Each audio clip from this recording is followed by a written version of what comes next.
श्रीवासादि गौरभक्तवृंद की जय। श्री श्री राधा कृष्ण गोप गोपिका श्याम कुंड राधा कुंड श्री गोवर्धन की ब्रजभूमि श्री वृंदावन धाम की मथुरा द्वारकापुरी धाम की पुरुषोत्तम क्षेत्र श्री जगन्नाथपुरी धाम की गंगा मैया जमुना मैया की भक्ति देवी श्रीमती तुलसी महारानी की कलयुग पावन हरिनाम संकीर्तन की हरे कृष्ण महामंत्र की जय। ग्रंथरा श्रीमद् भागवतम की जय। निताई गौर प्रेमानंदे।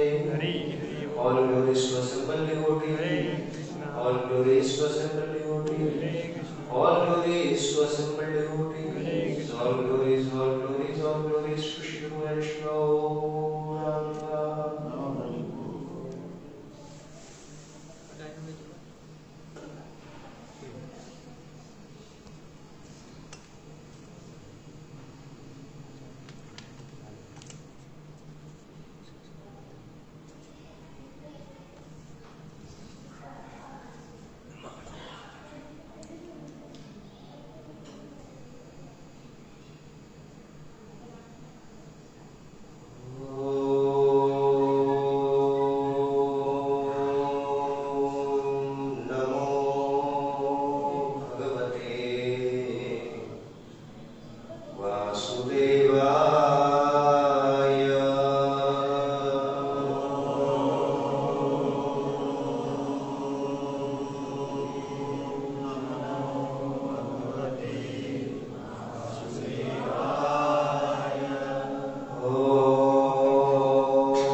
एतद्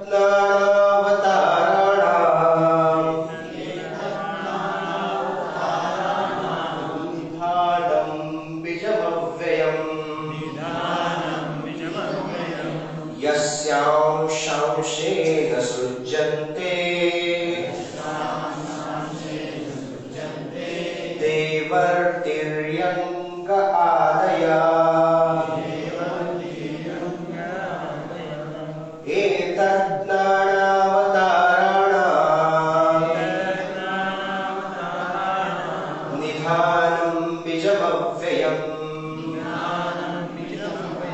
यस्यां शंसेन सृज्यन्ते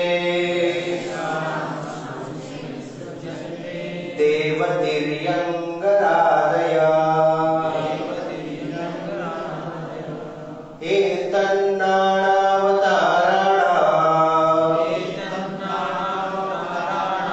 निधानं बीजमव्ययम्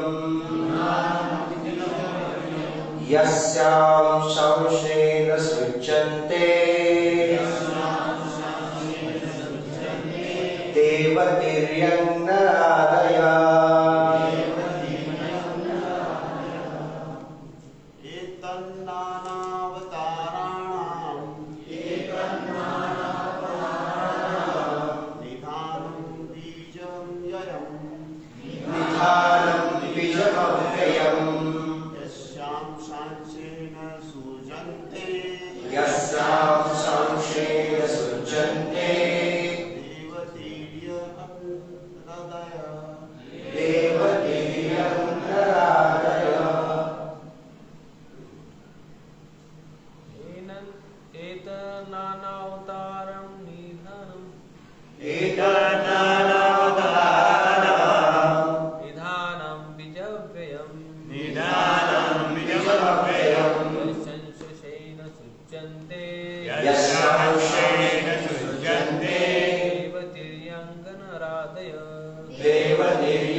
ब्रह्मा से दक्ष, मरीचि, मनु आदि देवता प्रकट हुए जिन्होंने ब्रह्मांड में जीवों का जनन किया।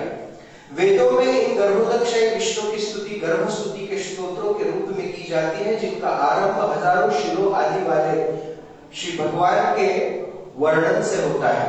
गर्भोदक्षय विष्णु ब्रह्मांड के स्वामी हैं और यद्यपि ये इस ब्रह्मांड के अंदर शयन करते प्रतीत होते हैं, किंतु वे सदैव दिव्य हैं, इसकी भी व्याख्या की जा चुकी है। श्री विष्णु जो कि गर्भोदक्षय विष्णु के पूर्ण अंश है, विश्व भर के जीवों के परमात्मा है और वे ब्रह्मांड के पालन करता है, क्षीरोदक्षय विष्णु कहलाते हैं। इस प्रकार मूल पुरुष के 3 रूप जाने जाते हैं। इस ब्रह्मांड के भीतर जितने भी अवतार हैं वे इसी क्षीरोदक्षय विष्णु से उद्भूत होते हैं।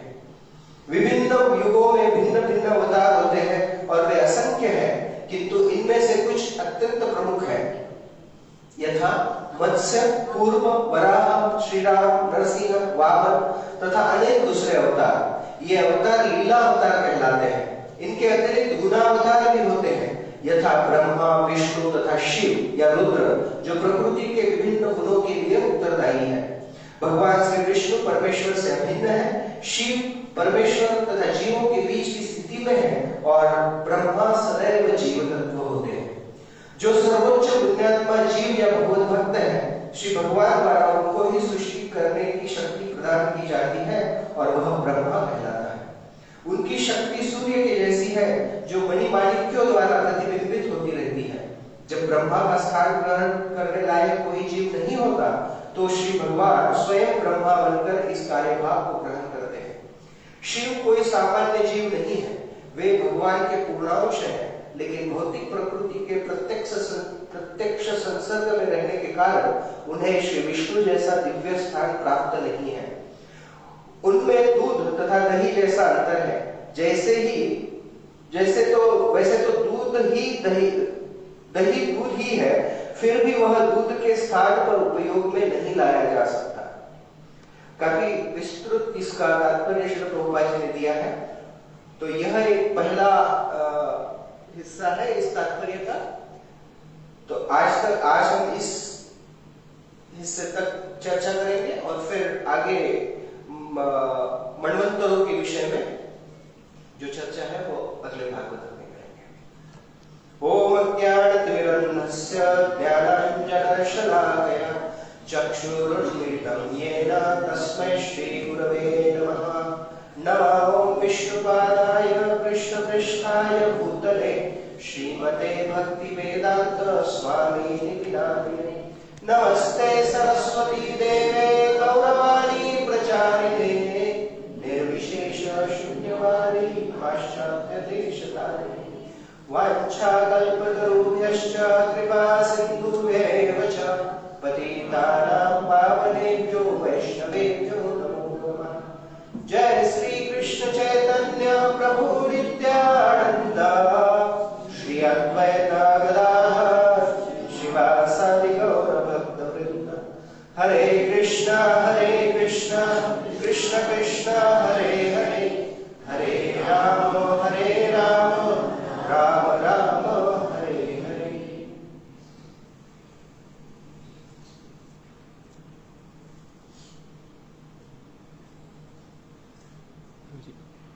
हरे कृष्णा। तो आज के हमारे श्रीमद् भागवतम क्लास में सभी का हम स्वागत करते हैं। आज का विषय जो श्रीमद् भागवतम के प्रमुख 10 विषय हैं, उसमें से पहला प्रमुख विषय निर्माण का, सृष्टि का निर्माण।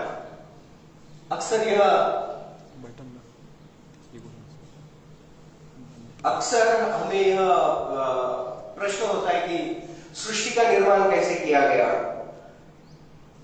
तो हमारे मन में कई सारी संकल्पनाएं होती हैं, है ना।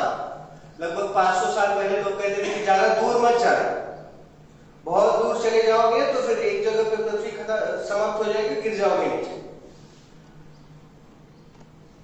लोग ऐसा मानते थे कि पृथ्वी पूरी तरह से फ्लैट है, सपाट है। फिर बाद में कोलंबस जी निकले और फिर उन्हें पता चला कि पृथ्वी गोल है, लेकिन हमारे शास्त्रों में तो अनादिकाल से लिख कर रखा है कि पृथ्वी गोल है, वो गोल है। तो वास्तविक ज्ञान प्राप्त करने का जो मार्ग है वो अगर हम इन शास्त्रों को पढ़े, जैसे कितने सारे प्रश्न हमारे मन में होते हैं, उन सारे प्रश्नों का उत्तर श्रीमद् भागवतम में दिया हुआ है। जैसे अक्सर लोग कहते हैं ना कि कृष्ण बड़े या विष्णु बड़े, किस किस को लगता है कृष्ण बड़े हैं या विष्णु बड़े हैं? चलो कृष्ण बड़े हैं, कौन कौन कहता है? कृष्ण पहले या विष्णु पहले? कृष्ण। ओके, किस किस को लगता है विष्णु पहले? और किस किस को लगता है दोनों को जाने दो ना, हमें क्या लेना देना उनसे? अक्सर हमें यही लगता है कि कृष्ण, जब ये हरे कृष्ण आंदोलन में इस्कॉन में जब कोई आता है तो पहले तो हक्का बक्का रह जाता है कि शांति से कीर्तन करना चाहिए तो ये लोग नाचते हैं, जब करना है तो मन के मन में करना चाहिए तो चिल्ला के करते हैं, अब माला पे करनी चाहिए तो माला को बैग में डालते हैं, अब बैग में डालते तो एक उंगली बाहर निकालते हैं, है ना? अजीब है इस्कॉन वाले। और सारी दुनिया मानती है कि कृष्ण विष्णु के अवतार है,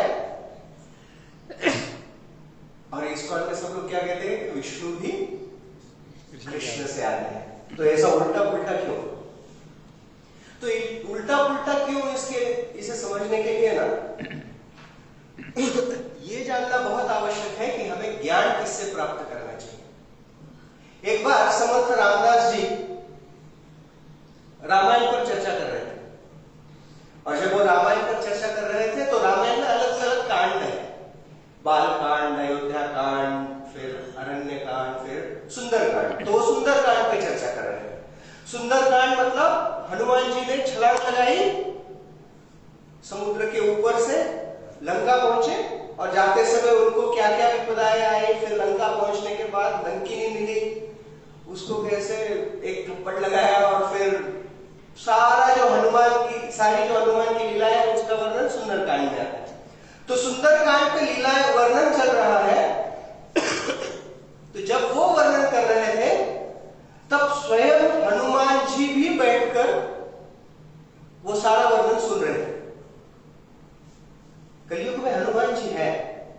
जब प्रभु रामचंद्र जी त्रेता युग में अपनी लीलाएं पूर्ण कर कर निकले थे अयोध्या जाने के लिए, शाश्वत अयोध्या भगवत धाम में, तब उन्होंने वो सब कुछ साथ में लेकर गए, और सब जब जा रहे थे तब हनुमान जी भी निकल पड़े, बोले मैं राम जी के बिना नहीं रह सकता। तो रामचंद्र जी बोले नहीं, तुम रुको, आगे कलयुग आने वाला है, उस समय आपकी बहुत आवश्यकता है। तो हनुमान जी है इस कलयुग में, हनुमान जी है, लेकिन वो रहते कहां पर है? खुदाबाद, फिर सुपर हनुमान, निश्चित वहां पर तो है ही, लेकिन जहां पर राम नाम होता है ना, क्योंकि हनुमान ने कहा कि प्रभु मैं आपके बिना नहीं रह सकता,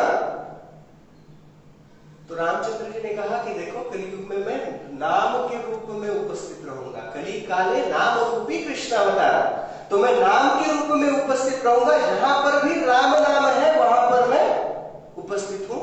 तो जहां पर राम नाम है वहां पर हनुमान जी है। तो अभी हम कीर्तन कर रहे थे ना कुछ समय पहले, तो हनुमान जी भी यहाँ पे कहीं तो डांस कर रहे होंगे।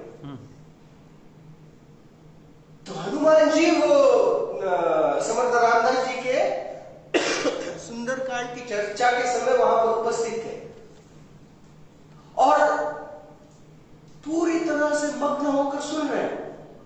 फिर काफी समय बीत गया, और फिर रामदास जी चर्चा कर रहे हैं कि किस प्रकार से अशोक वाटिका में सीता मैया एक पेड़ के नीचे बैठी हुई है, और वो अशोक वाटिका का वर्णन कर रहे हैं। और वर्णन करते करते उन्होंने कहा कि पास में एक जलाशय था, और उस जलाशय में लिली के फूल थे, वाटर लिली। और उन्होंने कहा कि वहां पर बहुत सुंदर सुंदर लिली के फूल थे, सफेद रंग के, श्वेत वर्ण के। तो बाद में कथा पूर्ण हुई, हनुमान जी फिर आए उनके पास, बोले एक्सक्यूज मी। तो रामदास जी बोले हाँ जी बोलिए। बोले मैं हनुमान। बोले प्रणाम। बोले आपने कथा तो बहुत सुंदर बताई। बोले हाँ, जो हमने आचार्यों से सुना, मेरे गुरु से सुना, वही हम दोहरा रहे हैं। बोले हाँ, कथा तो बहुत सुंदर बताई, लेकिन वो जो सरोवर में फूल थे ना, वो सफेद रंग के नहीं थे, वो लाल रंग थे, लाल रंग के थे। तो रामदास जी बोले कि आप तो स्वयं हनुमान हो, आप तो राम जी की लीलाओं में थे, आपका मैं बहुत सम्मान करता हूं, लेकिन फूल तो सफेद ही थे। हनुमान ने कहा मैं वहां पे था, आप तो भी अभी हो, मैं प्रत्यक्ष वहां पे था। सीता मैया को लेने अंगूठी दी थी, फिर वो पेड़ भी उखाड़े थे, बाद में लंका को जलाया भी था, मैं था वहां पे स्वयं। लाल रंग के फूल थे। तो रामदास जी बोले राम भक्त हनुमान जी, आप बहुत पराक्रमी हो, आपकी लीलाओं को कौन नहीं जानता, आपके जैसा महान भक्त तो त्रिलोक में नहीं है। आपने इतना परिश्रम करके सीता मैया को ढूंढ के निकाला, लेकिन फूल तो सफेद ही थे। तो हनुमान जी को समझ में नहीं आ रहा है। मैं देखिए ना, अगर कोई कहे, यहां पर आकर कोई मुझे कहे कि आपके क्लिनिक में जो डेंटल चेयर है ना, उसका कलर नीले रंग का है, अब मैं कहूंगा मैं वहां दिन रात काम करता हूं, वहां ऑरेंज कलर की चेयर है। तो हनुमान जी कह रहे हैं कि मैं वहां पे था। तो रामदास जी बोले कि मैं आपके प्रति कोई अपराध नहीं करना चाहता, जो आप कहें वो पूर्ण सत्य ही है, लेकिन फूल तो सफेद रंग के। फिर हनुमान जी ने कहा एक काम करते हैं, देखो मैं तो वहां पे सिर्फ एक दिन के लिए गया था, थोड़ा समय बिताया वहां पे, सीता मैया वहां पे थी, कई महीनों तक सीता मैया वो शुभ वाटिका में ही थी। तो मैं प्रयास करता हूं कि सीता मैया यहां पर प्रकट हो जाए और हम उनको पूछते हैं। तो हनुमान जी ने प्रार्थना की, रामदास जी ने प्रार्थना की, तो सीता मैया उपस्थित हो गई। तो हनुमान जी ने सीता मैया से कहा मैया, यहां पे एक बहुत क्लिष्ट प्रश्न उपस्थित हुआ है। देखो अशोक वाटिका में, ये रामदास जी बहुत सुंदर कथा करते हैं, उन्होंने बहुत कुछ कहा एक दूसरे के बारे में, और कहा फिर वहां अशोक वाटिका में आप वहां पर थी, उसके बाजू में एक सरोवर था, वहां पर लिली के फूल थे। अभी माता आपको तो पता है मैं वहां पर आया था और वहां पर लाल रंग के फूल थे, लेकिन समर्थ रामदास जी कह रहे हैं कि वहां पर सफेद रंग के फूल थे। तो सीता मैया ने कहा हनुमान मैं आपको जानती हूं, आप इतने बलशाली हो, शक्तिशाली हो, आपके ही प्रयास के कारण प्रभु रामचंद्र जी मुझ तक आ पाए, आप बड़े शक्तिशाली हो, आप कैसे गलत हो सकते हो। और रामदास जी आप भी अपने गुरु के वचनों को यथारूप कहते हो, आप कैसे गलत हो सकते हो। तो मैं आप दोनों के झगड़े में पड़ना नहीं चाहती, लेकिन फूल नीले रंग के थे। अब हो गई गड़बड़, पहले तो 2 ही रंग थे, अब 3 रंग बन गए, अब क्या करें। तो सीता मैया ने ऐसे कहा तो रामदास जी ने कहा कि माता मेरा परम सौभाग्य है कि मुझे आपके दर्शन प्राप्त हुए, लेकिन मैंने मेरे गुरु से सुना है फूल सफेद रंग के थे, हनुमान जी लाल रंग के थे, सीता मैया नीले रंग के थे, अब क्या करें। रावण को बोले। तो फिर सीता मैया ने कहा कि देखो, एक ही व्यक्ति है जो संसार के समस्त सत्यों को जानते हैं, और वो है प्रभु रामचंद्र जी, स्वयं भगवान।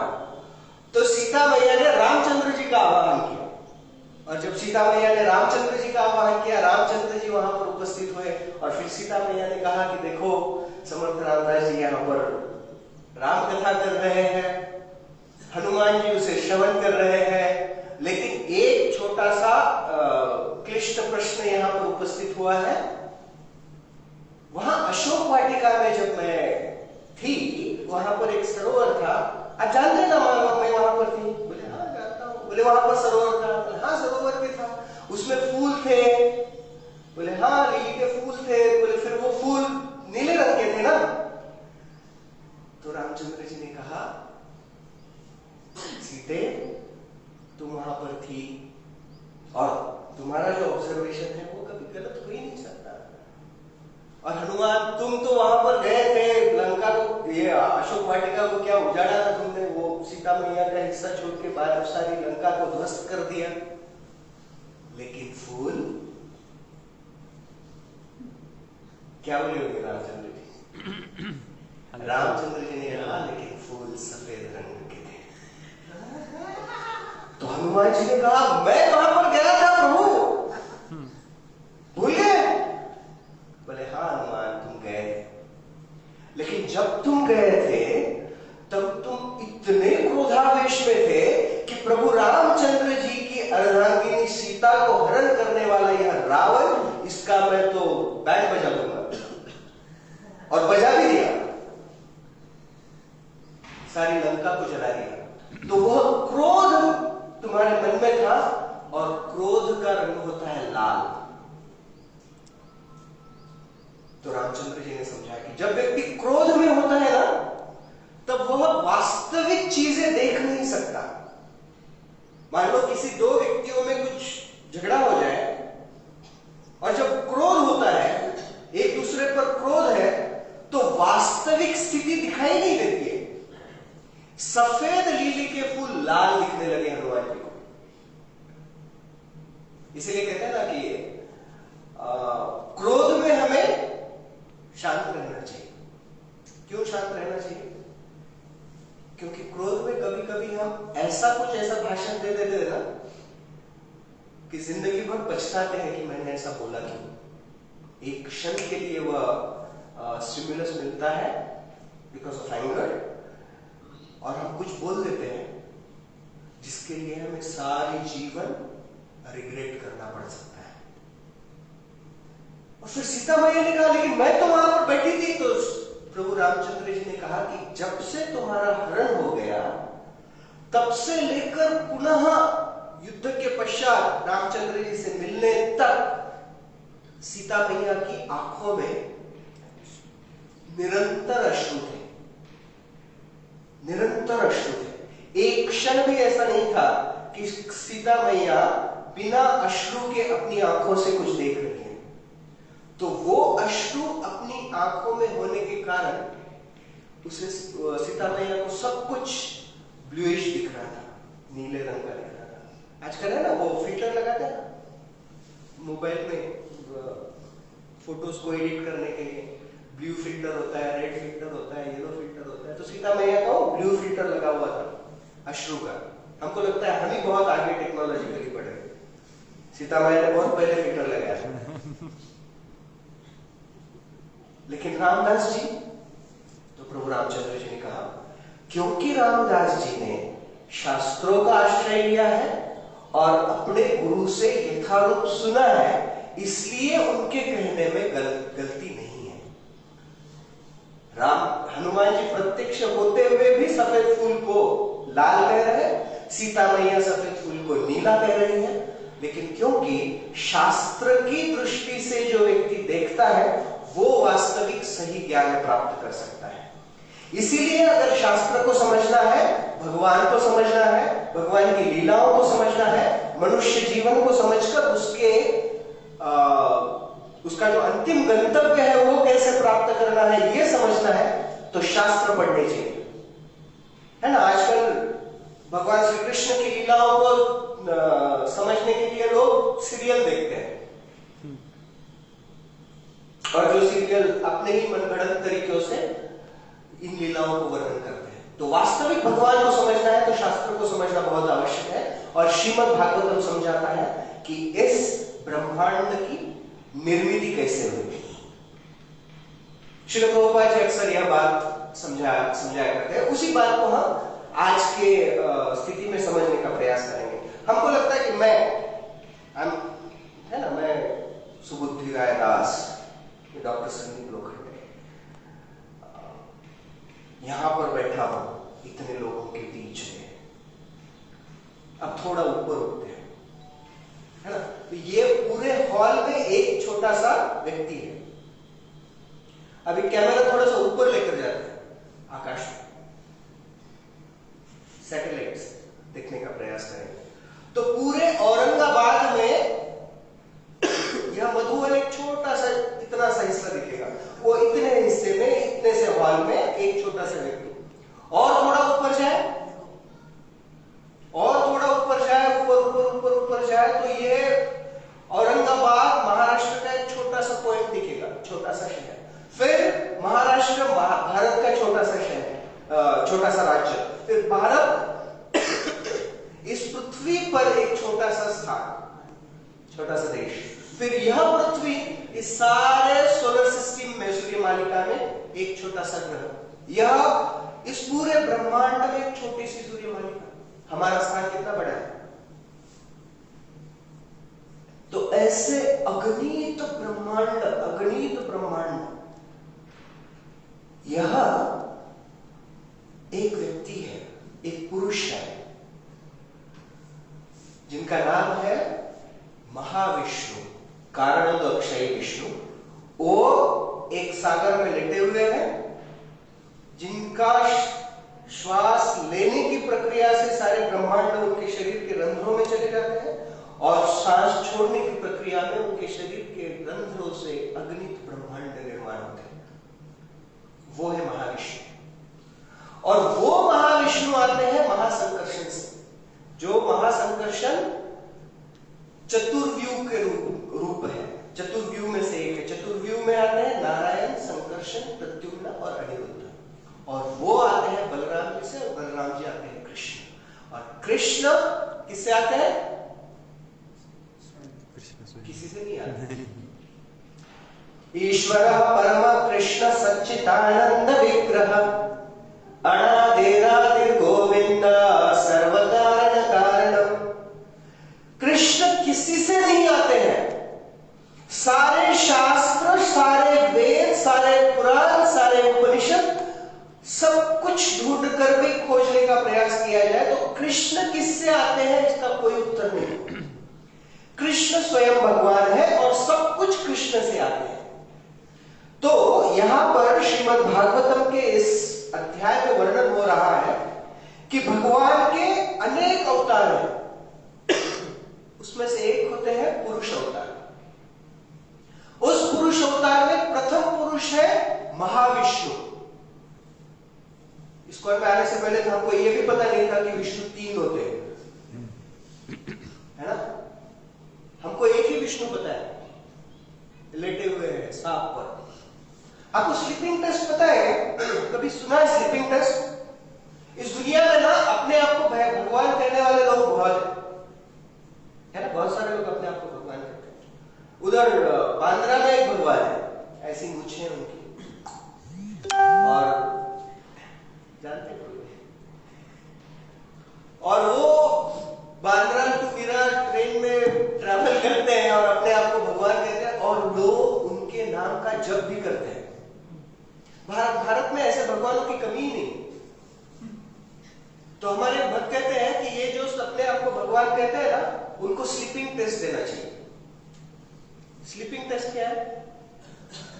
ये गर्भोदक्षाई विष्णु जो है ना, ये शेषनाग की छैया पर सोए हुए सांप के ऊपर, विशाल सांप, ऊपर से ऐसा फल, और वो सोए हुए।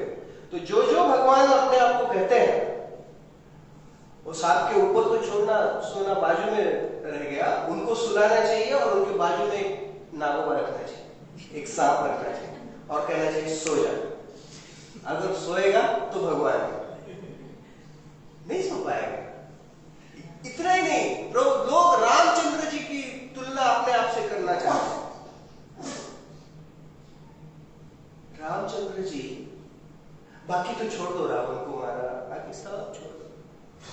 रामचंद्र जी का जो ऑर्गेनाइजेशन था, है ना, जो लोग ऑर्गेनाइजेशन संभालते हैं उन्हें पता होता है कि एम्प्लॉइज को संभालना कितना डिफिकल्ट काम है। और विचार कर लीजिए, अगर वो एम्प्लॉय बंदर हो तो रामचंद्र जी की जो सेनाएं थी वो बंदर की थी, और ऐसी सेना थी कि ऐसे बंदर, मतलब ऐसे आज्ञाकारी बंदर नहीं थे, एक लाइन में चलेंगे। और रामचंद्र जी ने एक बार सबको पार्टी दी युद्ध होने के बाद, तो उनको पार्टी देना बहुत डिफिकल्ट था, है ना, पार्टी चाहिए ना उनको।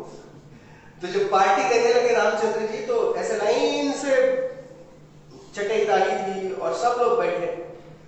अभी इतने सारे बंदर बैठे हुए, सब लोग सर्विंग कर रहे हैं, तो ये लाइन में बैठे हुए बंदर देख रहे, वो लाइन में ना सबसे पहले रसगुल्ला है, छलांग लगा के वहां पे। फिर वहां का देख रहा है इधर तो कचौरी आया है, तो वहां से छलांग लगा कर इधर। तो ऐसे बंदरों को जिन्होंने संभाला वो रामचंद्र जी। तो भगवान के प्रथम जो पुरुष अवतार है वो महाविष्णु, और वो महाविष्णु कारणोदक सागर में लेटे हुए हैं और उनके शरीर से ब्रह्मांडों की निर्मित होती है। तो एक ब्रह्मांड निर्माण, ऐसे अनंत कोटि ब्रह्मांड निर्माण में अब एक ब्रह्मांड निकला। अब वो ब्रह्मांड के अंदर कुछ नहीं है, हम लोग नहीं है, कुछ भी नहीं है, सिर्फ अंधकार है। तो वो जो महाविष्णु है, प्रथम पुरुष कारणोदकशाही विष्णु महाविष्णु, वो इस ब्रह्मांड में आते हैं। और जब वो इस ब्रह्मांड में आते हैं तो देखते हैं इधर कुछ भी नहीं है, तो वो अपने पसीने से आधा ब्रह्मांड भर देते हैं और उसमें लेट जाते हैं। तो जब भगवान लेट जाते हैं तो भगवान के जो मूल सेवक है संकर्षण, वो शेषनाग बनकर वहां पर आते हैं। तो ये गर्भोदकशाही विष्णु इस ब्रह्मांड में लेटे हुए। देखो शास्त्र समझा रहे कि ब्रह्मांड की निर्मिति कैसे हुई। अब ये ब्रह्मांड निर्माण हुआ, मान इतना बड़ा हमारे हाथ भी नहीं पहुंचेंगे, मान लीजिए इतना बड़ा ब्रह्मांड है, उसमें गर्भोदकशाही विष्णु लेटे हुए हैं। अब ये गर्भोदकशाही विष्णु लेटे हुए हैं, कुछ नहीं है, आधा ब्रह्मांड पानी से भरा हुआ है। पानी कहां से निकला? उनका पसीना है। फिर उनके नाभि से एक स्टेम निकलता है और जिस पर एक कमल खिलता है ना। लोग कहते हैं कि अब फिर से जो लोग कहते हैं ना कि मैं भगवान हूं, उनको कहना चाहिए एक कमल खिला के दिखाओ, नहीं खिला पाए। तो वो कमल खिला, और ना केवल कमल खिला, उस पर उन्होंने पहला इंजीनियर डेवलप किया, the first engineer of the universe, mister Brahma. तो ब्रह्मा जी का वहां पर उत्पत्ति हुआ। अब ब्रह्मा जी उस कमल में बैठे हैं, आजू बाजू देख रहे हैं, कुछ नहीं है, सिर्फ एक जगह दिख रहा है उनको, वो जो स्टेम था ना, वो क्या कहते हैं उसको, डंडी, कमल की डंडी। वो डंडी के भीतर से जा रहे हैं, नीचे आ रहे हैं, और सब तरफ अंधकार, कुछ समझ में नहीं आ रहा। तब उन्हें ज्ञान प्राप्त हुआ। कैसे? उधर गोलोक वृंदावन में भगवान श्री कृष्ण बांसुरी बजा रहे, तेने ब्रह्म हृदयादिकमयम्, और उन्होंने उधर बांसुरी बजाई, और उसके माध्यम से भगवान इस सृष्टि के निर्माण का पूर्ण ज्ञान ब्रह्मा जी को प्रदान करते हैं। और फिर आगे चलकर ब्रह्मा जी इस ब्रह्मांड के अलग अलग भुवनों की निर्मिति करते हैं, अलग अलग जीवों की निर्मिति करते हैं। और एक समय, बड़ी विशाल कथा है, किसी और समय उस पर चर्चा करेंगे। तो एक बार ब्रह्मा जी बहुत क्रोधित होते हैं, तो क्रोध में आने के पश्चात हमारा चेहरा भी कुछ एक्सप्रेशन दिखाता है ना। किसी को बोलना पड़ता है मैं क्रोध में आया हूं, मुझे गुस्सा आया है, नहीं, देखने से पता चलता है कुछ तो गड़बड़ है। तो जब क्रोध में ब्रह्मा जी आए तो उनकी भुएं जो है ना वो ऐसे पूरी तरह से एकत्र हो गए और सारा उनका क्रोध एकत्र होकर फिर रुद्र की निर्मित हुई और वो है शिव जी। तो श्रील प्रभुपाद जी बहुत सुंदर रूप से इस तात्पर्य में समझा रहे हैं कि किस प्रकार से यह विष्णु जो प्रथम पुरुष है वो महाविष्णु, फिर इस ब्रह्मांड में आते हैं गर्भोदक्षयी विष्णु, और फिर उस वहां से तीसरे विष्णु आते हैं क्षीरोदक्षयी विष्णु। वह क्षीरोदक्षयी विष्णु सारे ब्रह्मांड में और सारे जीवों में परमात्मा के रूप में स्थित है। तो वो जो तीसरे क्षीरोदक्षयी विष्णु आज भी हमारे भीतर है, हमें पता नहीं है, लेकिन वो बैठे हैं अंदर आत्मा है, हम और परमात्मा है क्षीरोदक्षयी विष्णु। तो यह भगवान श्री कृष्ण के विस्तारित रूप, इनका वर्णन इस तात्पर्य में श्रील प्रभुपाद जी कह रहे हैं। अंत में एक विषय पर हम फिर से चर्चा करेंगे, उस पर चर्चा करेंगे और फिर यहां पर कथा को विराम देंगे। अक्सर यह बात देखी जाती है कि श्रेष्ठ कौन है। अब ब्रह्मा जी ने निर्मित की इसलिए ब्रह्मा श्रेष्ठ हुए, लेकिन ब्रह्मा जी की निर्मित किसने की? किसने की? विष्णु जी के नाभि से कमल निकला, तो गर्भोदक्षयी विष्णु से ब्रह्मा जी है। तो ब्रह्मा निर्माण का कार्य करते हैं, अर्थात रजोगुण का।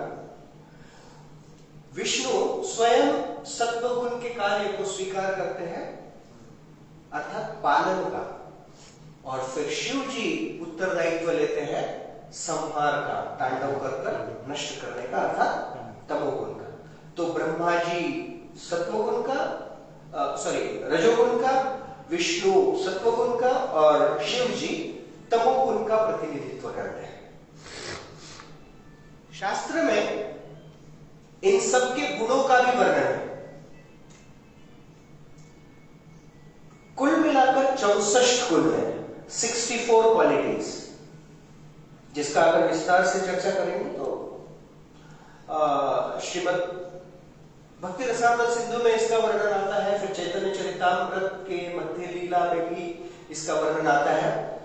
तो कुल मिलाकर 64 गुण है, जिसमें से कोई भी जीव हमें कुछ 4, 5, 8, 10, 15, 20 गुण हो सकते हैं। ज्यादा से ज्यादा कोई भी जीव 50 गुणों तक पहुंच सकता है।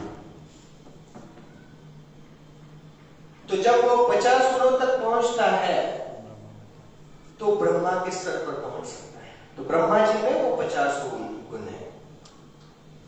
जीव तत्व में सर्वाधिक 50 गुण होते हैं, उसके ऊपर हम जीव तत्व गुण प्राप्त ही नहीं कर सकता है। और फिर आता है शंभु तत्व,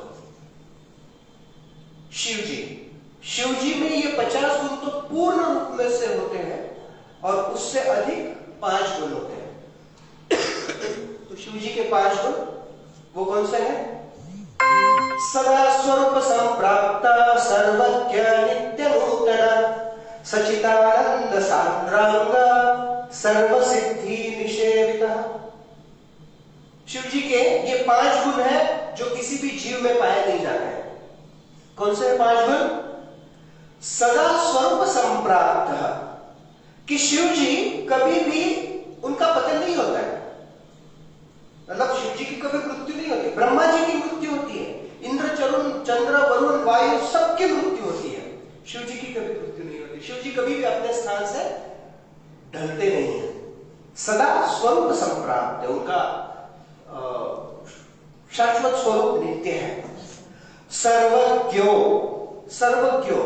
ऑम्निशिएंट, अर्थात वो सब कुछ जानते हैं, हम नहीं जानते, हमें नहीं पता हम 70 साल पहले कहां थे, थे ही ये जन्म से पहले कहां थे पता 20 साल पहले हम कहाँ थे सोचना पड़ेगा, है ना। तो हमारी बुद्धि अल्प है, हम सर्वज्ञ नहीं है। शिव जी सर्वज्ञ है, सर्वज्ञ नित्य नूतन, और वो एवर यूथ है ना। शिव जी के ऐसे इधर से बाल सफेद हो रहे हैं, दाढ़ी के बाल सफेद हो रहे हैं, ऐसे नहीं है।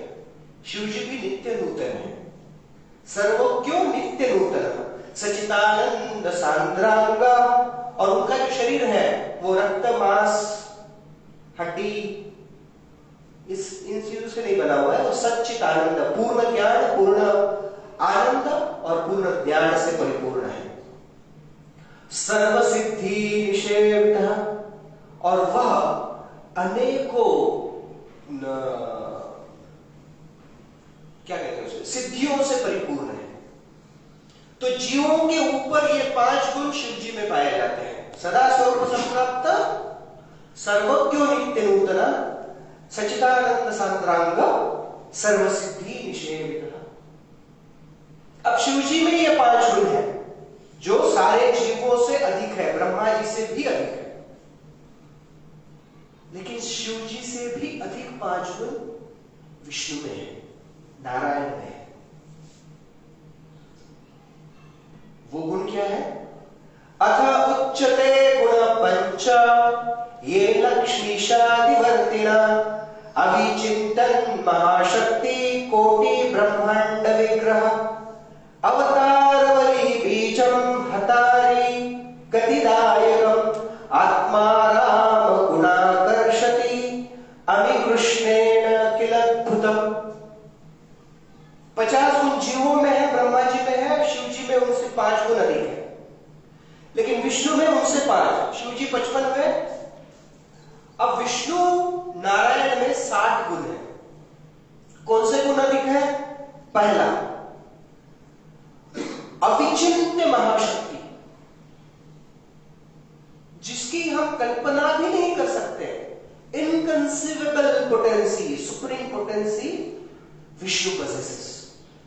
विष्णु में हम सोच भी नहीं सकते इस प्रकार की क्षमता है। जैसे हम सोच सकते हैं क्या हमारे रंध्रों से ब्रह्मांड निकल रहे हैं, बस वो स्पाइडरमैन में ऐसे कुछ तो निकालता है ना, लेकिन वो सच में नहीं निकलता है, वो सिर्फ मूवी में ही निकलता है। स्पाइडरमैन मूवी के बाद कितने बच्चे ऐसे करते थे, पापा निकल ही नहीं रहा, फेविकॉल लगाते थे। फिर वो शक्तिमान आया था बहुत पहले, ऐसे गोल घूमता था और ऊपर जाता था, बच्चे घूम घूम के परेशान, कोई कहीं नहीं जाता। तो भगवान की अचिंत्य शक्ति है और वो है विष्णु में। उसके बाद कोटि ब्रह्मांड विग्रह, जिनके रंध्रों से अनेक ब्रह्मांड निकलते हैं। और फिर अवतारावली बीजम, समस्त अवतारों के वो स्रोत हैं, समस्त अवतार उनसे आए हैं, है ना। नरसिंह, वामन, वराह, मत्स्य, कूर्म, सभी अवतारों के स्रोत है विष्णु। शिव जी से अवतार नहीं आते, विष्णु से अवतार आते हैं। हतारी गतिदायकम, और जिसको वो मारते हैं उसको मुक्ति प्रदान करते हैं, है ना। ये शक्ति और किसी में नहीं है, शिव जी में भी नहीं है। शिव जी अगर किसी को मार देते हैं ना तो वो इधर ही रहेगा किधर, तो उसको मुक्ति प्राप्त नहीं होगी। लेकिन विष्णु अगर किसी को मारते हैं तो उसे मुक्ति प्राप्त होती है। आत्मा राम गुण कर्षति, और फिर अंतिम गुण है कि वे आत्मा राम, जो अपने आप में भी संतुष्ट है, उन्हें भी आकर्षित कर लेते हैं। सर्वाकर्षति, सभी को आकर्षित कर लेते हैं। तो 50 गुण जीवों के, 55 गुण शिव जी के, 60 गुण विष्णु के। तो विष्णु सर्वश्रेष्ठ ना, इसके ऊपर 4 गुण है। वो 4 गुण मतलब ये 60 और वो 4 केवल कृष्ण में पाए जाते हैं और किसी में नहीं, नारायण में भी नहीं, विष्णु में भी नहीं। तो कृष्ण के क्या गुण है? सर्वभूत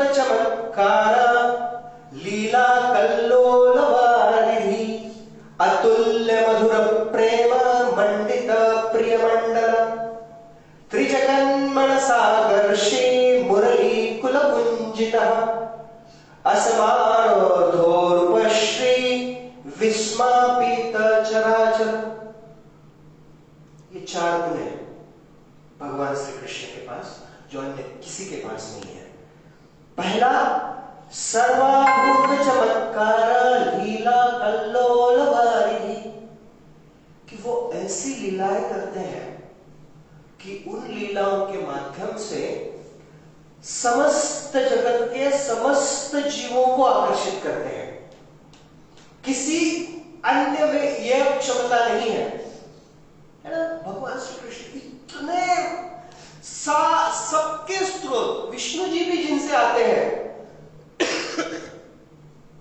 वो भी ऐसी लीला करते हैं कि जैसे वर्णन आता है जब भगवान विष्णु जब वराह अवतार लेते हैं, सुअर का वराह अवतार, तब उनके पैर का जो निशान होता है ना, उसमें सारे ब्रह्मांड का जल भर जाता है।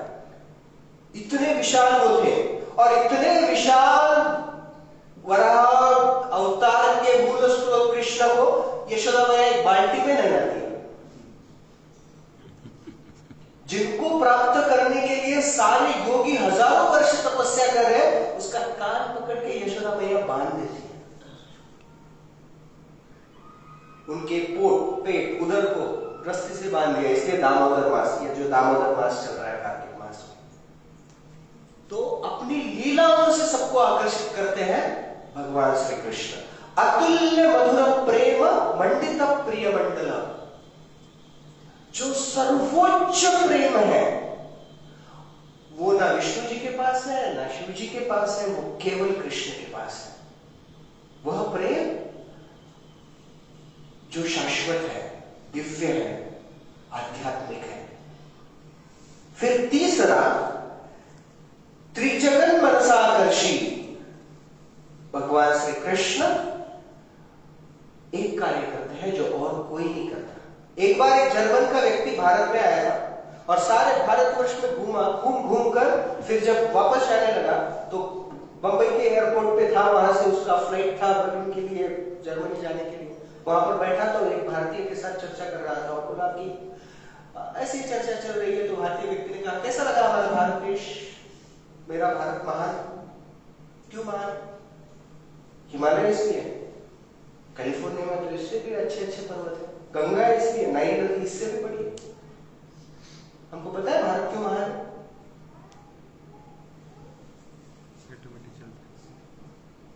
क्यों मेरा भारत महान? 100 में से 80 बेईमान, फिर भी मेरा भारत महान क्यों? क्योंकि यह जो संस्कृति है और यह जो शास्त्र है, ये अन्य किसी स्थान पर देखने को नहीं मिलेंगे। कोई भी स्थान पर वैदिक सभ्यता जैसी प्रगत संस्कृति हमें देखने को नहीं मिलेगी। तो ऐसी चर्चा चल रही तो ये व्यक्ति ने कहा कि भारत देखा? बोला, जर्मन व्यक्ति ने कहा देखा। बोले क्या लगा? कि ये पता चला, बोले कि भगवान है। बोले कैसे पता चला? किसी मंदिर में गए? वो तो ठीक है, देखेंगे। मैं कई सारे सरकारी दफ्तरों में गया, काम कोई करता नहीं लेकिन फिर भी देश चल रहा है। मतलब भगवान है, वही चला है।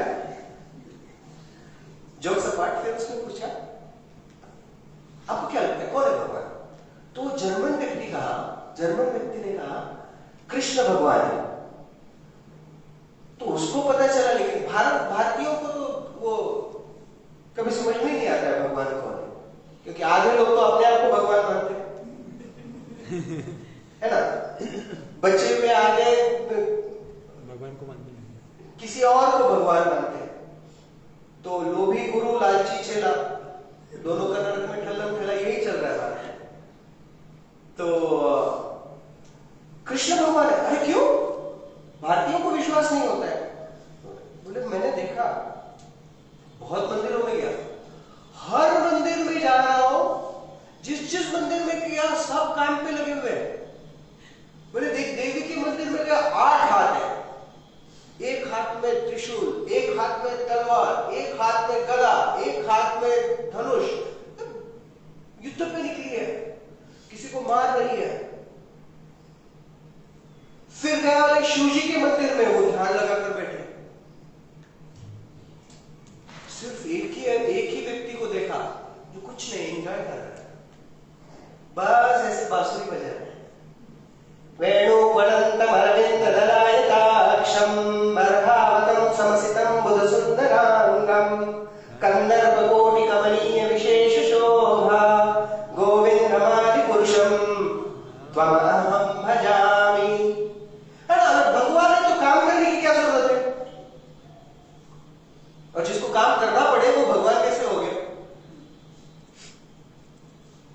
तो यह है कृष्ण, जिनकी मुरली कलकुंजिता, अपने वेणुवादन से वो बस एंजॉय करते हैं। और भगवान श्री कृष्ण का वेणुवादन ऐसा है जिसकी एक ध्वनि से सारा ब्रह्मांड डोल सकता है, जिसकी एक ध्वनि से ब्रह्मा जी को पूर्ण ज्ञान प्राप्त हुआ। तो ऐसा वेणुवादन कोई और नहीं कर सकता है। और भगवान श्री कृष्ण के माध्यम से ही सब कुछ हो रहा है, लेकिन वो खुद कुछ नहीं कर रहे, है ना? अब ब्रह्मांड तैयार करने के बोले मैं क्यों निकालू? अपना एक रूप दे दिया महाविष्णु, वो निकाल रहे ब्रह्मांड। अब महाविष्णु स्वयं बोले मैं क्यों सब कुछ बनाऊं? ब्रह्मा जी को निर्माण किया, है ना? अभी किसी ने अगर बंगलो बनाया, बहुत बड़ा बंगलो बनाया, कृष्ण कुंज, है ना? हमारे पगड़िया प्रभु का कृष्ण कुंज बंगला है। प्रभु जी आपने बनाया? आपका ही है ना बंगलो? आपने बनाया? एक ईंट तो भी लगाई क्या आपने? नहीं, उन्होंने खुद कुछ काम नहीं किया, है ना? अगर वो काम करते तो कॉन्ट्रैक्टर होते, वो काम करते तो गौंडी होते, है ना? वो मालिक है, उन्होंने कुछ नहीं किया। उन्होंने कहा क्या चाहिए, कितना चाहिए बोलो, और दे दिया। तो वैसे ही भगवान श्री कृष्ण ने अपने बांसुरी वादन से अपने आप को विस्तारित किया। बनाने के लिए कोई चाहिए, महाविष्णु निकाला। फिर सामग्री चाहिए, महत्तत्व निकाला। यह महत्तत्व अर्थात ये भौतिक जगत 1/4 है संपूर्ण आध्यात्मिक जगत के। ये कृष्ण है, ईश्वर परम कृष्ण सच्चित आनंद विग्रह अनादिर आदिर गोविंद सर्वकाल। जिनके आदि भी कोई नहीं है, जिनके बाद में भी कोई नहीं है, पहले भी कोई नहीं है, बाद अंत में भी कोई नहीं है, वो कृष्ण है।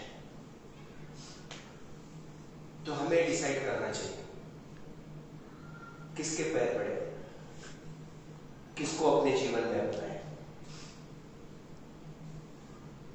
एक बार एक व्यक्ति था, वो अपने पिताजी के पास गया, बोले सब लोग घर में आपकी ही मानते हैं, मुझे आपके जैसा बनना है। फिर वो पिताजी उसको साथ में लेकर घूमते थे। फिर वो गए तो उन्होंने देखा कि पिताजी उनके बॉस को आप सुन रहे हैं। हाँ जी बोलिए क्या करूं? बोले नहीं, मुझे उनके जैसा बनना है, उनकी सेवा करनी है। तो उन्होंने देखा वो बॉस, उसके बॉस का boss boss boss boss boss boss boss boss, लेकिन एक है उसके ऊपर कोई बॉस नहीं है, वो है कृष्ण। बॉसानु बॉस है वो। और हमें दासानु दास बनना नहीं है। ये कृष्ण है, और इस कृष्ण की आराधना करने का एकमात्र पर्याय इस कलयुग में है, और वो है हरे नाम हरे नाम एव केवलम कलो नास्तेव गतिरन्यथा। कलयुग में इसके अलावा और कोई पर्याय नहीं, कोई पर्याय नहीं, कोई पर्याय नहीं। किसके अलावा? हरे नाम एव केवलम। हरे कृष्ण महामंत्र का नाम सुना। हरे कृष्णा कृष्ण कृष्ण हरे हरे, हरे राम राम राम हरे हरे। तो हमें अपने आप को भगवान के प्रति समर्पित कर कर इस हरे कृष्ण महामंत्र को स्वीकार करना चाहिए, नामस्मरण करना चाहिए। यह कार्तिक मास है, बहुत आवश्यक है। हमारे शरीर के लिए ब्रेकफास्ट करते हैं, लंच करते हैं, डिनर करते हैं, लेकिन भीतर जो आत्मा है ना, उसका खाना एक ही है, इस हरे कृष्ण महामंत्र का नामस्मरण।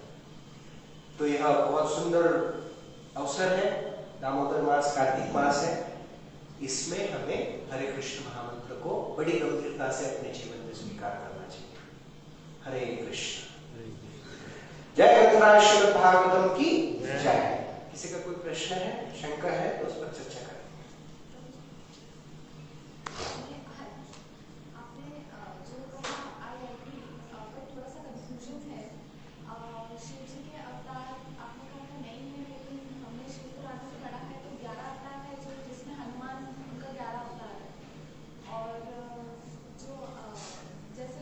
शालिग्राम है वो तुलसी महारानी के श्राप से शालिग्राम बने विष्णु भगवान, लेकिन शिवलिंग तो है वो तो अनादिकाल है, उनका तो कोई ऐसे स्थापित ऐसे कहाँ से वो प्रकट हुआ ऐसा कुछ भी नहीं है। तो मुझे ये कंफ्यूजन है कि हम कृष्ण भगवान को सुप्रीम मानते हैं, दैट्स ट्रू, बट शिव जी को हम क्यों उन्हें हम ये कहते हैं कि वो उत्पत्ति हुई, वो भी तो अनादिकाल ही है। परम वैष्णव है, कहते हैं कि हम पुरी गए थे तो पुरी जाने से पहले हमें भुवनेश्वर शिव जी के मंदिर में परमिशन लेके ही जानी पड़ती है, वो परम वैष्णव है। तो ये थोड़ा सा कंफ्यूजन है। ये कंफ्यूजन इस ब्रह्मांड का निर्मित हुआ तब से चलता आ रहा है। थैंक यू हमको फिर से उस कंफ्यूजन को याद दिलाने के लिए। तो अक्सर यह अभी आज का अगर हम तात्पर्य पढ़े तो इस तात्पर्य में एक स्थान पर प्रभुपाद जी लिखते हैं,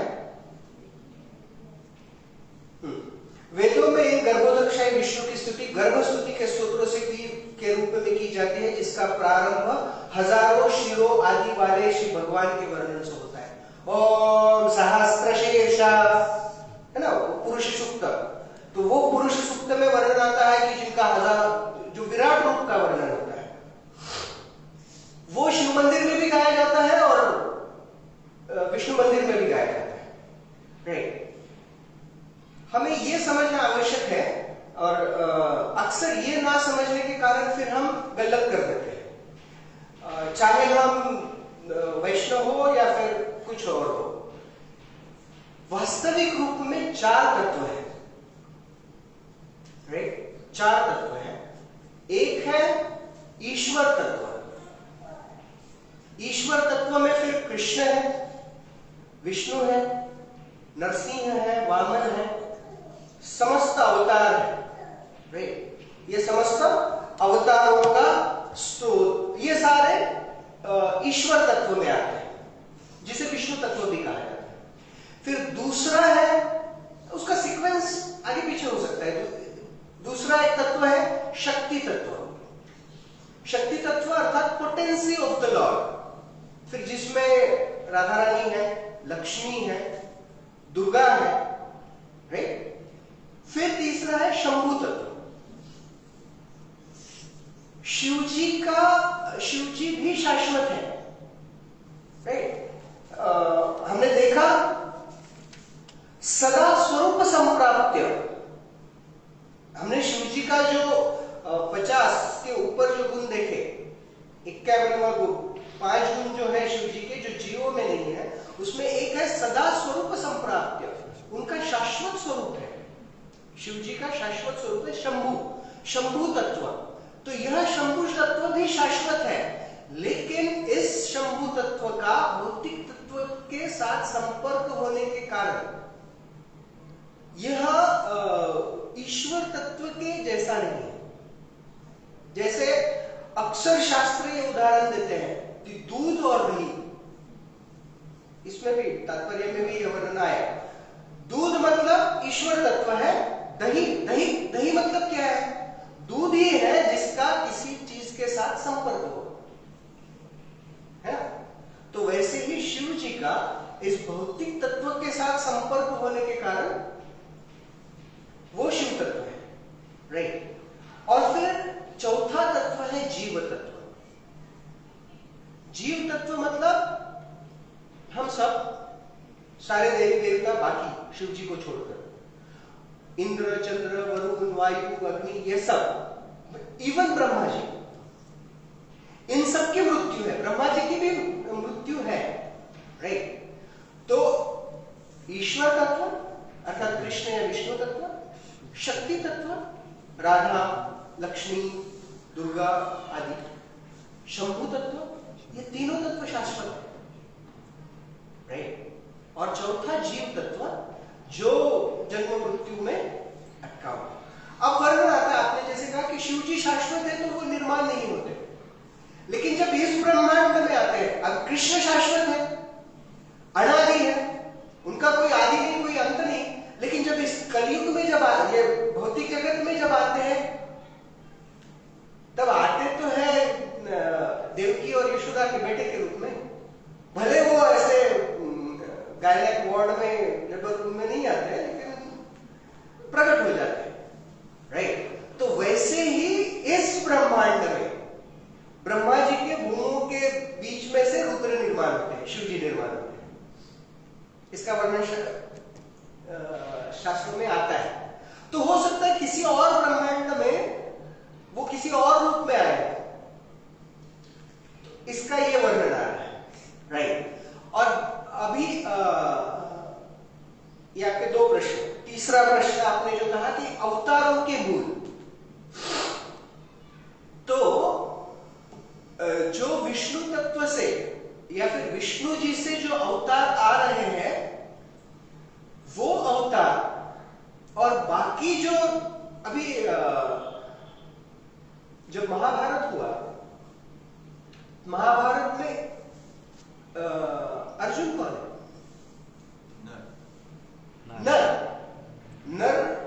नर ऋषि फिर अर्जुन बनकर आए, समझ रहे? फिर कर्ण कौन है? सूर्य के पुत्र है ना, सूर्य का कुछ स्वरूप लेकर आए। तो उसी तरह से इन तत्वों के स्वरूप आ सकते हैं, लेकिन जो अवतार अर्थात इस प्रकार से कार्य कर जो समस्त अवतारों के स्रोत फिर विष्णु जी है। उस रेफरेंस में अवतारादि बीजा, जो सारे समस्त अवतारों के बीज विष्णु जी हैं। निश्चित रूप से शिव जी के भी कुछ स्वरूप है, शिव जी के अवतार। हम अभी उस विषय में एंट्री नहीं करेंगे, अवतार अर्थात क्या, जिनका अवतरण होता है और फिर उनके कार्यों का वर्णन। लेकिन शिव जी का स्वरूप उसी शंभु तत्व तक है। लेकिन भगवान विष्णु जब अवतरित होते हैं, भगवान विष्णु ये समस्त अवतारों के मूल है। वो इवन ईश्वर तत्व शंभु तत्व के भी मूल है। मूल कृष्ण है, विष्णु भी शाश्वत है। अगर हम समय की बात करें ना, तो समय आध्यात्मिक जगत में प्रैक्टिकली समय है ही नहीं, राइट? क्योंकि वहां का समय और यहाँ का, अगर वहां पे सीसीटीवी कैमरा लगा दिया जाए और यहाँ पर देखें तो हमें लगेगा कुछ हिल ही नहीं रहा है, और यहाँ सीसीटीवी कैमरा लगाया जाए, वहां पर देखा जाए तो ऐसे लगेगा सब जा रहे हैं एक एक क्षण में। इतना अंतर है समय। आध्यात्मिक जगत तो छोड़ दो, ऊपरी जो ग्रह है वहां पर भी, तो वो सारे स्थिति में अगर देखा जाए तो मूल कृष्ण है, और उनसे आने वाले जो हायरार्की है, सबसे पहले कृष्णा है, फिर बलराम जी, फिर प्रथम चतुर्व्यूह, फिर द्वितीय चतुर्व्यूह, और इस चतुर्व्यूह में महासंकर्षण है, उनसे फिर बाकी सारे तत्व निर्माण होते हैं। तो शंभु तत्व भी मूलतः मूल स्रोत कृष्ण ही है। ठीक है? और किसी को कोई प्रश्न? जी, आपने बताया कि उन्होंने अपने पसीने से ब्रह्मांड बन दिया। तो सच्चिदानंद है प्रभु जी। हाँ, तो जैसा आपने बताया कि भगवान को कुछ काम करने की जरूरत नहीं है, हाँ, बिना काम के इतना पसीना क्यों आ सकता है? बिना काम के इतना पसीना, क्योंकि भगवान का पसीना हमारे पसीने के जैसा नहीं है प्रभु जी।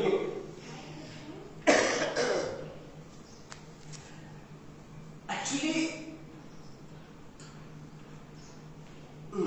हम अगर किसी ग्राउंड में खड़े हैं, एक पेड़ नहीं है, कुछ नहीं, पूर्णिमा के रात में उस ग्राउंड में खड़े रहेंगे और चांद को देखेंगे तो हमको लगेगा चांद हिल ही नहीं रहा है, कुछ रेफरेंस नहीं रहेगा। चांद देखेंगे, चांद वैसे ही है, हिल नहीं रहा है। और उसी चार को एक पेड़ के नीचे से नीचे खड़े रहकर देखेंगे तो इधर एक डाली है, इधर एक डाली है, दोनों डालियों के बीच में से ऐसे जा रहा है, ऐसे दिखेगा, है ना। तो ऊंचे तत्व को समझने के लिए हमें निम्न तत्व का सहायता लेना पड़ता है। ऊंचे सिद्धांतों को समझने के लिए हमें हमसे जो संबंधित चीजें हैं उसको समझना, उसके थ्रू हम समझ सकते हैं, राइट। तो वास्तविक रूप में वो पसीना और हमारा पसीना, इसका हम कंपैरिजन कर ही नहीं सकते। वास्तविक वो भगवान के शरीर से निकलने वाला, और वो भगवान की इच्छा से निकल रहा है। उसके लिए उन्होंने पुशअप्स नहीं मारे थे कि चलो थोड़ा सा, हमारा पसीना कैसे निकलता है, हम चाहे तो निकल सकता है क्या? नहीं निकल सकता है। फिर ऐसा करके अभी 2 बूंद, है ना। जिम में किसी का टारगेट होता है 1 बाल्टी भरने का, 1 ग्लास भरने का, 1 वाटी भरने का, है ना। भगवान को ऐसा करने की जरूरत ही नहीं है। भगवान श्री कृष्ण ने सोचा कि अकेले में मजा नहीं होता है ना, तो विस्तार कर दिया। बलराम जी आए, फिर बोले कुछ तो निर्माण करना पड़ेगा, तो महाविष्णु आए। महाविष्णु ने, उन्होंने भी परिश्रम नहीं किया, बस बैठे हुए। अब उनको सांस लेने की भी जरूरत नहीं। ऐसे नहीं कि उनका सैचुरेशन लेवल कुछ कम हो जाता है 93, 92, 98, उसके लिए उनको सांस लेने की भी जरूरत नहीं है। But that is voluntarily process, involuntarily process, मतलब उसमें उनको खुद होकर कुछ परिश्रम करने की आवश्यकता नहीं है। वो बस कुछ कार्य हो जाए इसलिए उनके माध्यम से अपने आप हो रहा है। उसके लिए अलग से परिश्रम करने की उन्हें आवश्यकता नहीं है। तो वैसे ही गर्भोदक्षय विष्णु लेटे हुए हैं, तो लेटने के लिए अभी और एक सिद्धांत है, उस पर हम जंप नहीं करेंगे, क्योंकि भगवान जहां पर जाते हैं ना, तो वहां पर उनकी लीलाओं में सहायता हो, इसलिए एक है सेवक भगवान, एक है सेव्य भगवान। सेव्य भगवान कृष्ण, सेवक भगवान बलराम। सेव्य भगवान राम, सेवक भगवान लक्ष्मण। सेव्य भगवान विष्णु, सेवक भगवान शेषनाग, राइट। तो ये सारी, और इसका मूल फिर संवित, संधिनी, लादिनी शक्ति, ये तो भगवान को कार्य कर पसीना निकालने की जरूरत नहीं है। और वो हम समझ सके, हमको समझ में नहीं आएगा वो द्रव्य है क्या, गर्भोदक है। वो गर्भोदक है, अमृत से भी मूल्यवान है भगवान के शरीर से जो निकलता है। तो वो गर्भोदक जिसमें भगवान लेटे हुए हैं, तो वो हम में समझ में आया, इसलिए भगवान के शरीर से निकला हुआ पसीना है। वो हमारे पसीने की जरूरत नहीं है, स्ट्रीमिंग करते हैं। जय ग्रंथराज श्रीमद् भागवतम की, श्री प्रभुपाद की जय। निताई और प्रेम